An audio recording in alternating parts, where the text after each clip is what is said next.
বিনোদ বিহারী বাবাজি মহারাজ বলেছেন, এই পৃথিবী হলো একটা মেলা, এই মেলার মধ্যে তুমি হলে একলা।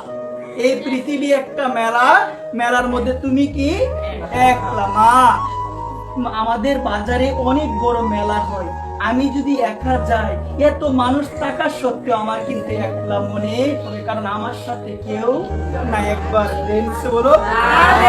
ঠিক সেই রকম বাবা বিনোদ বিহারী বাবাজি মহারাজ বলেছেন, এই পৃথিবী হলো একটা মেলা, এই মেলার মধ্যে তুমি হলো একলা, তোমার সাথে কেউ যাবে না। তুমি যাকে ভাবছো পরম আপন, সে তোমার পরম আপন না। তুমি যাকে ভাবছো সে ছাড়া আমার চলবে না, তাকে আমার চাই, কিন্তু এটা ভুল।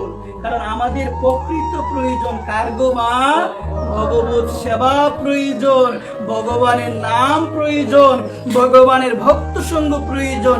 এটা ছাড়া আমরা চলতে পারবো না। আমরা জাগতিক ভাবে ভাবি তাকে ছাড়া আমি চলতে পারবো না, আমার জীবনে তাকে অনেক প্রয়োজন। এটা হচ্ছে একদম ভ্রান্ত ধারণা। একবার প্রেম ছিল।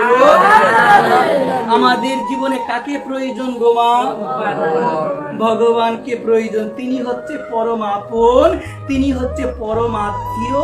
শাস্ত্রে বলা হলো, তুমি মোর চিরসাথী, ভুলিয়া মায়ার লাতি, তাই আছি আমি জন্ম জন্মান্তরে। মা, আপনাকে যদি আজ থেকে কেউ প্রশ্ন করা হয় তোমার চিরসাথীকে, তুমি কি বলবে মা? কি বলবে? সবার মুখে আওয়াজ নাই কেন? তোমার পরম আপনকে, তোমার ঘরে